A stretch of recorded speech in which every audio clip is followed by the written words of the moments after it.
my paper up here. That's probably not proper, but that's how I'm going to do it.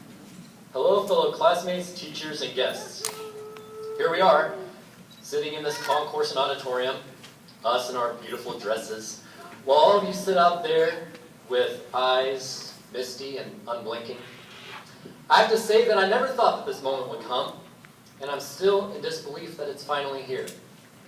Showing up here today, I stepped through the doors, walked up on stage, and stood right here. I took one look around at all of my classmates, and I couldn't help but think to myself, this is the worst Harry Potter convention I have ever seen. But then I remembered that wizards aren't allowed to show themselves to muggles, so it must be graduation after all. Well, are you ready? This is it. The moment you've all been waiting for. The moment when you all get the esteemed privilege to listen to me speak to you for the next several minutes. The moment when I get to stand up here, act like I know what I'm talking about, and hope that none of you catch on to my facade. Now I'm sure that all of you are probably sitting out there right now, rubbing your imaginary beards, wondering, why on earth did they pick this guy to give a graduation speech?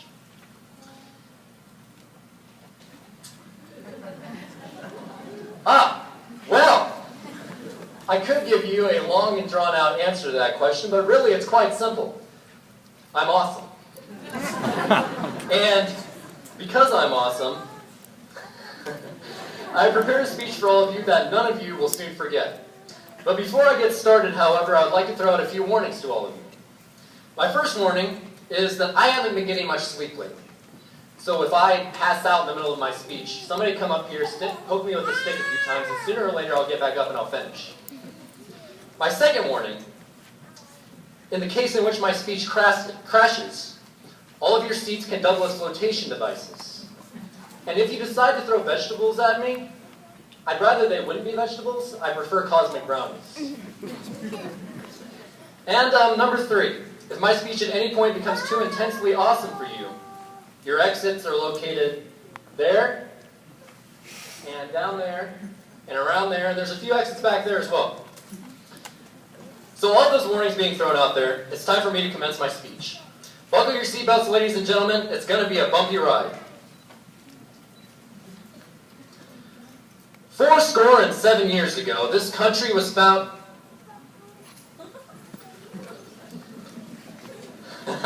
Wrong speech. All right, 3, 2, 1. So I heard that I had been given the opportunity to possibly give a speech at graduation this year, and I very simply had to take advantage of it. And I started thinking about all the different things that I could do it over. All the inspirational messages that I could leave you with. But what should I talk about? Then it hit me. Peace, forgiveness, and love. These are 3 things that would almost undoubtedly put each and every one of you to sleep by the end of my speech. So I started thinking some more. And I thought a little more, and I thought a little more. And then I looked at the clock, and I realized that it was 1 o'clock in the morning, and I had better finish up my procrastination if I wanted to have my speech done by today. So this is what I came up with. Everybody else seems to do their graduation speeches on mushy-gushy foo-foo stuff, leading up to some grandiose statement of self-realizing epiphany. They compare all of the classmates to sailboats or animals, and they leave everybody with the world as their playground. But they were lying. As a matter of fact, the statistics tell us much otherwise. For example, if statistics stand true, at least 50% of all of us on stage today will be divorced by the time we're in our 40s. Many of us will drop out of college, and the rest of us will spend the next 20 years of our lives paying off student loans and working in a job that we really don't enjoy that much. Up to this point, most of us have been sheltered from the realities of life. We have been coveted, praised, encouraged, enlightened, illuminated, and rewarded. We have been cuddled, kissed, loved, pushed, hugged, and been called sweetie pie. I know each and every one of you has. But when it comes to the end of the day, we all have to wake up and smell the flowers, because none of us are special. Everything that we can do, there are millions of other people out in the world that can do the exact same thing. Somewhere in the world right now, there are tens of thousands of other valedictorians standing up here talking to you as I am now. There are billions and billions of people out there, millions of whom are probably graduating right now.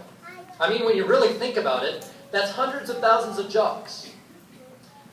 Hundreds of thousands of students, millions of graduation hats, and several million different pairs of Uggs. And many people would listen to what I'm saying right now and say that it's a combination of traits that makes someone special. It's that special spark that they can offer the world. But when you think about it, that's 7 billion special sparks. Sparks in such an abundance that really they aren't that special anymore. Well, I sat down and I thought about this, tried to think what I had missed, because I'm not really a glass half empty kind of guy, for those of you that know me. And here's what I've decided. Just because you aren't special doesn't mean that you aren't important. Even though there may not be anything special about a particular brick in a wall, it doesn't mean that it isn't important. That one brick is surrounded by many other bricks, and they all work together to do what they do best. All of you have something to offer the world, something that makes you happy. Sometimes it's easy to get caught up in the world, caught up in life, but don't be afraid to let your light shine. Because as Marianne Williamson once wrote, our deepest fear is not that we are inadequate. Our deepest fear is that we are powerful beyond measure. It's our light, not our darkness, which most frightens us. We ask ourselves, who am I to be brilliant, gorgeous, talented, or fabulous? When actually, who are you not to be? You are a child of God. Your playing small does not serve the world. There's nothing enlightened about shrinking so that others don't feel insecure around you. We are all meant to shine, as children do. We are born to make manifest the glory of God that is within us. And it's not just in some of us, it's in everyone. And as we let our own light shine, we unconsciously give others permission to do the same. As we are liberated from our own fears, our presence automatically liberates others. Now I would like everybody in the audience to go ahead and close your eyes for a second. And I would like you all to imagine that you are on a beach. Now I want you all to relax, and as you are relaxing, you will all begin to realize that you are getting very sleepy. Now when I say sleep, all of you will fall into a deep trance. Sleep. Everybody keep your eyes shut. Now when you wake up, you will all realize that Cody Walter just gave the most amazing speech that you have ever heard. And when he counts to 3, all of you will stand up and give him a thunderous applause. 1, 2, 3.